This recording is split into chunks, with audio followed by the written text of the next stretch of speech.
ఈనాటి శుభ కార్యక్రమం వైశ్య ఆర్య సమాజం ద్వారా ఆర్య సంఘం ద్వారా ఒక పెద్ద ఎత్తు కార్యక్రమంతో ప్రారంభించడం జరిగింది.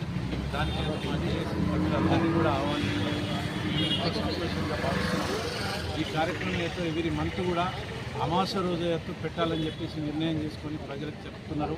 దాన్ని దృష్టిలో పెట్టుకొని నాయకులు ఇక్కడున్న గ్రామ ప్రజలందరూ కూడా వారు పెడుతున్నట్టు కార్యక్రమానికి సహకరించి తమ ఇస్తున్నటువంటి ఆదిత్యాన్ని స్వీకరించి వారికి ఆశీర్వదించాలని చెప్పేసి ఇలాంటి కార్యక్రమాలు పెద్ద ఎత్తున చేయాలని చెప్పేసి జేఏసీ వారికి సహకరిస్తుంది.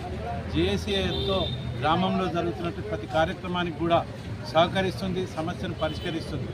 దాన్ని దృష్టిలో పెట్టుకొని మీరు మీడియా సోదరులు మాకు ఎల్లప్పుడూ ఎల్లవేళలా ఖర్చుంటూ మా కార్యక్రమాలన్నీ కూడా ప్రచారం చేస్తున్నందుకు మీకు కూడా ఒకసారి ధన్యవాదాలు చెప్తున్నాను.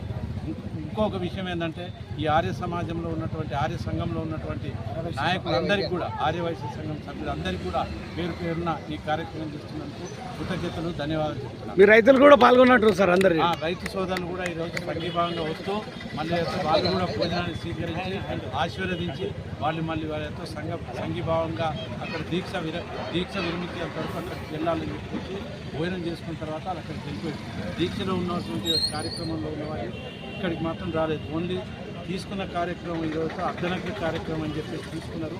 రైతుల రుణమాఫీ చేయక అధికారంలో ఉన్నటువంటి ప్రభుత్వం నిర్లక్ష్యం వల్ల 2 లక్షల రుణమాఫీ కాక వాళ్ళు ఎంతో ఇబ్బంది పడుతుంది. ఈరోజు 11వ రోజు దీక్ష కార్యక్రమం జరిగింది. దీనికి మీడియా సోదరులు పెద్ద ఎత్తున సహకరించాలని జేఏసీ భావిస్తూ సహకరిస్తుందని కోరుతున్నాం.